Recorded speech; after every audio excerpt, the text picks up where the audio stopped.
It is that time of the month again. There's a brand new Souls-like, Lords of the Fallen. Well, not that one.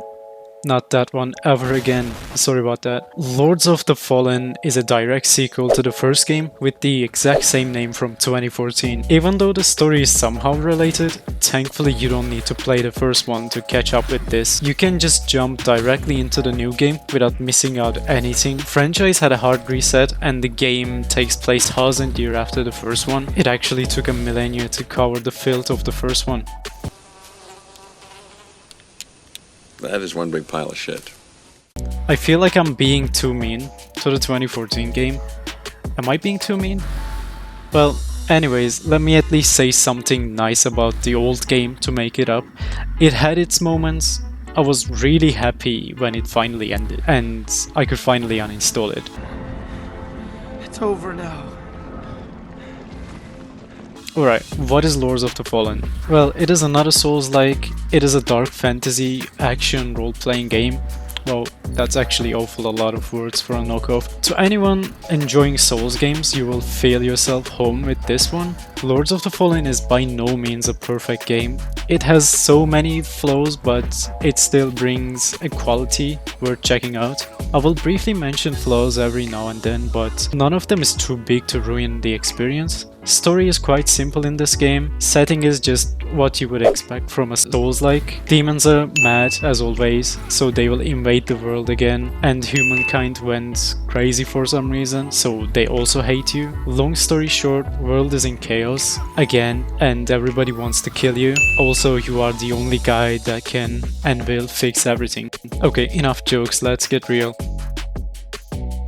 Every Souls-like brings something unique to the table. Lies of P had a weapon assembly system. Mortal Shell, well, it had a shell mechanic. You would harden yourself to block incoming attacks. Anyways, you get the point. Lords of the Fallen doesn't hold back in this department, and they actually add quite a lot of unique mechanics for the game. First, I want to talk about the lantern system.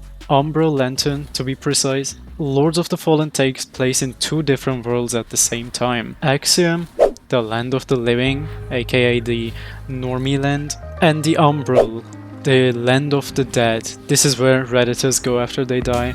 Umbral Lantern allows you to see and interact with the world of the dead, but it doesn't stop there. You also receive the ability to travel between these two worlds. I really love this mechanic. It opens so much potential for exploration. Different worlds, not just there visually, but going from Axiom to Umbral means you can unlock new areas to travel what might be a dead end in one of the worlds. Best example to this is there's no water or fire in Umbral. If you see a lake or a wall of fire, you can quickly swap to Umbral and explore those parts. Game rewards exploration quite generously. Oftentimes you will find some really useful items like armor sets, weapons or consumables, but don't let this overwhelm you. You don't need to check every single corner with your lantern all the time. Level design is done quite well, so you will realize there might be something over there in the other world. Even if you miss out the hidden path, game doesn't punish you. You may have lost a fancy item or a consumable,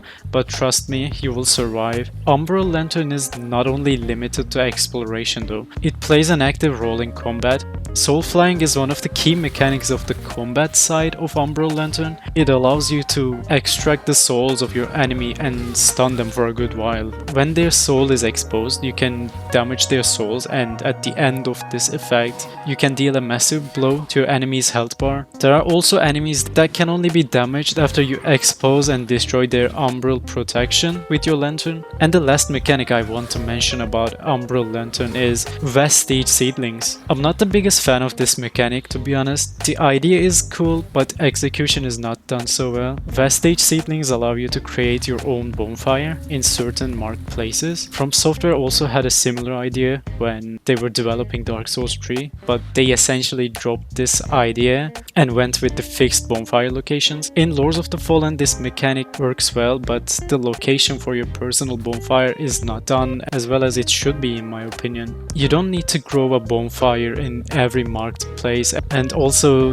you have a limited amount of seedlings anyway, so even if you want that, you can't do it. But still, some of the placements for these bonfires are so weird that there's literally 10 seconds of running between the actual bonfire and the one you can grow by yourself. It's a cool mechanic, but placements are just bad. In early game, most of these spots are useless because of how close they are to bonfires. And yes, I will keep calling them bonfires. I don't care what they're called in any game other than Dark Souls. They're all bonfires to me. Next, I want to talk about the combat and the movement. This one is actually quite hard to talk about. Combat feels both great and terrible at times. Animations are often smooth and hit animation is done just well. Generally, combat is satisfying, but it is missing one crucial feature for every Souls, like consistency. There's no consistency in combat. Attack animations are sometimes too slow and sometimes they are just too fast. I'm not even comparing different weapons here. I had this issue mostly with straight swords. One-handed light attacks are quite fast, but if you do a running heavy attack, suddenly your character is floating in the air in slow motion for some reason. I saw the same issue with some of the later game bosses. These aren't like the delayed attacks from Elden Ring, but instead animations just play in slow motion. It doesn't ruin the combat, but it is one of the things that once you see, you just cannot unsee again. It is no surprise to anyone that Lords of the Fallen is inspired by Dark Souls series.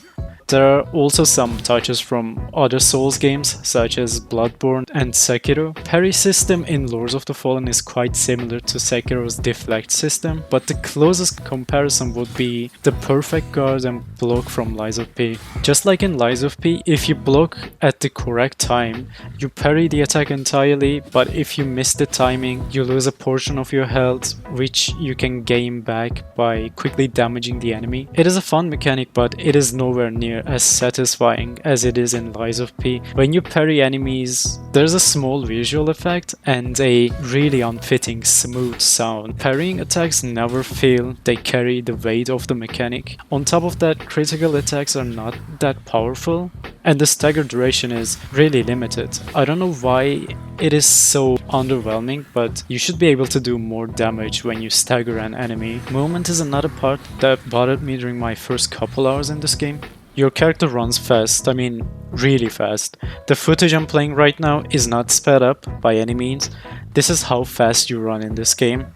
And also, dodge roll for some reason covers too much distance. When you look on and dash, it isn't bad, but dodge roll itself, it shouldn't cover all this distance in my opinion. It is just way too much. It makes the game easier, but that's not an issue. Like, I'm not gonna torture myself with difficulty. The issue is when you're fighting in a tight area or when you're fighting next to a cliff. This dodge roll is sometimes really hard to control because you can just yeet yourself off the cliff because of how much distance you're just covering. But then again, movement is something you get used to after a while. It is clunky, but it is not so bad. Well, can't review a game without talking about the performance. It is the main reason why I delayed my review for a couple days. The game was really rough on launch. Western developers once again reminded us to never pre-order games. As if studio followed the sell now, fixed later policy, on launch the game had a terrible stutter issue. Also, there were so many frame drops. I don't have a PC like many other streamers. I'm only running the game on a 2080. I got a small upgrade since my previous video, but it is still a 2080, it's not the best thing ever. I would constantly go back and forth between 30 FPS and 144 FPS. It was just so bad. For 1 second you're playing the game butter smooth, next second you get a massive frame drop, and then next second it is back to butter smooth gameplay again. Though, like, don't be intimidated by this. I can say majority of the issues are fixed with the day 1 patch, and they are working to solve the remaining issues. I wish developers spent more time testing the game on variety of systems, but majority of the early access feedback came from streamers that are running 4090s, so this was expected to happen. I won't keep this review too long. In conclusion, I want to say Lords of the Fallen is a good Souls-like. It definitely has its flaws, clunky movement, easy boss fights with very limited movesets, and a terrible PC launch are some of the flaws. But game also had some really well done parts, such as interesting mechanics that allow you to go back and forth between worlds. Game also has amazing visuals. I love the way this game looks. Also, the world design is done so well. I really enjoyed exploring. Armor and weapon designs are amazing. Overall, it's an amazing game with many minor flaws that are easy to overlook, but I wish they did a playtest and fixed the issues before the launch. Alright, this was my review for Lords of the Fallen. Let me know what you think about the game. I'm not just saying it for the sake of it. I read and reply to all the comments. Based on my channel analytics, only a small portion of viewers actually subscribe. I review Souls and Souls-like games, and I also do variety of difficult challenges in these games. If this is something you would be interested in, consider checking out my channel.